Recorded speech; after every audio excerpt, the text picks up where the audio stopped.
President's new press secretary. My name is Dushanu Bufanu.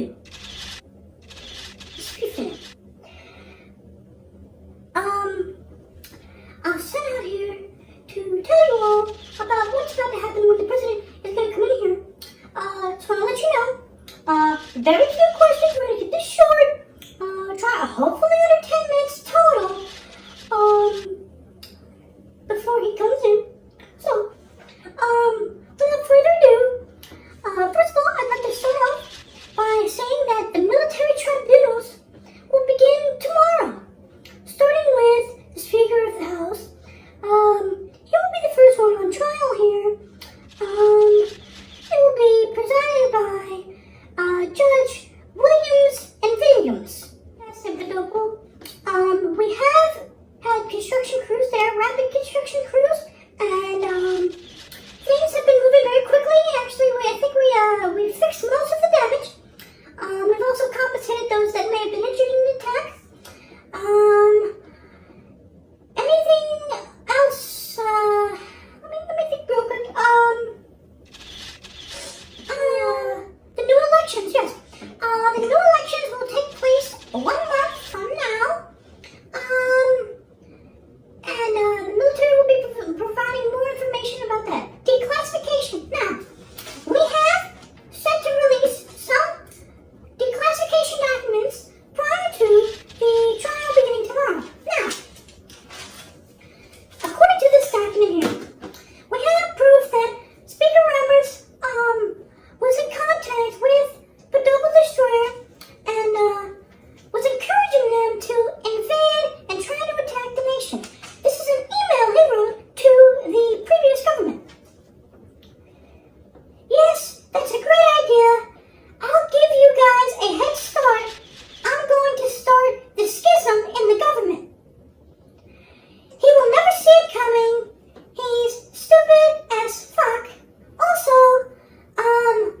please invade so that I can take over the government. This is literally his email, right here, sent to the Padobo Destroyer ambassador that was in Bethesda, Padobo, right before the first war began. This son of a bitch is the stupidest person alive because, unlike, you know who, didn't even have a private server. It was on his public email that would have been hacked by a 5-year-old because his password was password. The next document we have here shows that the Speaker of the House was also in contact with various military officials prior to his arrest. He said, quote, "We'll get that bald fuck the fuck out of the president's house. This asshole has gone too far. I've always hated him. He's a dick. Also, we will not let him become a dictator because that is my plan. We will rename everything in my image instead of his because I want to start a communist dictatorship. But don't tell the public though because they will never want that shit to happen. Even though my approval rating is 25%, I still think I can get it done because I am God." His second email. We also have leaked documents that he tried to leak. The treaty with the president of the Lebanon Republic. He tried to leak that in order to create loopholes for the other governments to try and attack both of our nations, which did occur. One more document. We have a map disclosing of the best nuclear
Good afternoon, everybody. Good afternoon.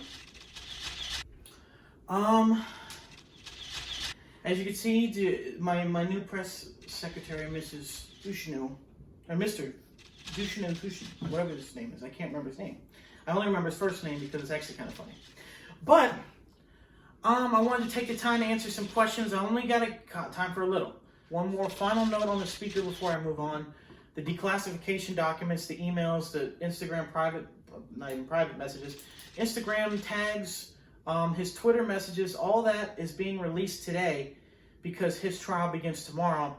And we thought the public should know all the details of his specific thing now. I've talked to the judge, and the way that they're going to do the declassification is that every witness that comes forward from here on out, the documents relating to that person's case will be released to the public 1 day, 2 days, or 3 days prior, depending on the gap in between trials. So we have the Speaker House first. So his is going to be released tomorrow because this is not the beginning of the new schedule. But after that, and their documents will be released a couple days or a day before, depending on how important, because we don't want to have severe backlash in the public when the trial begins today. Mr. President, could you please explain to me why you're building up the military at such a high rate? Is there something to be concerned about here? Or is it just a precautionary measure? I'm just confused. I want to make sure that... Yes, so our plans for the military, as far as moving forward, like I said before, the election is with the military. We're going to have paper ballots with watermarks, UV light only accessible and made. The documents to make the thing are classified top secret because we don't want anybody copying the UV light readers so that they could copy the watermark. So that's how the ballots are going to be done. We're going to have 1 day. We're not going to do the 3-day, 5-day, and there's no mail-in shit unless you have a valid reason. So that's how the election is going to work coming forward, and so that's as far as that. Now, my ramp up of the military is concerned. With the new city of Demantinople, I've commissioned the use of 2 barracks. We have 2 aircraft hangars there that are being built right now or have been built. We also have a dry dock for our Navy over there because I want to increase the size of our Navy. I don't think it's big enough. As my advisor said last night on the Daily Report news segment, speak softly and carry a big stick. I don't want to have to use my military, but I will if I have to. I want to have enough. I want to have enough soldiers and enough backbone in my military to where if we get threatened and we have to respond, we can respond, and we will not be crippled as a nation because of that. So that's my theory as far as ramping up production in the military. Also to protect our borders, because during the previous government we had an open border, and we actually have evidence that some members of the PIS were helping some criminals across the border in order to wreak havoc so that they could get more funding to fight the criminals. So it was kind of like an infinite loop. So that's also documents will be released today. Well, Mr. President, Go ahead, I'm sorry. Mr. President, the voter ID laws that were just passed during the new guidelines, could you please explain to the viewers what to just expect? You know, it's just a little confusing, isn't it? Just a little, isn't it? Yes. Oh, I'm complete. Yes, you're right. Okay, so I just released yesterday with the voting plan. I also attached a rule that voter ID will be required for the election. And I understand that some people have been upset about that. Mostly I've just seen members of the media. I have seen some people on social media saying that it's unnecessary and that it's discriminatory against those who have IDs. However, I'm actually about to sign an executive order today that allows for free federal IDs if you don't have a driver's license. If you do have a driver's license, if it's either out of date or out of date for expiration reasons, not for revocation reasons, or if it's lost or you just don't have one but you pass your driver's test,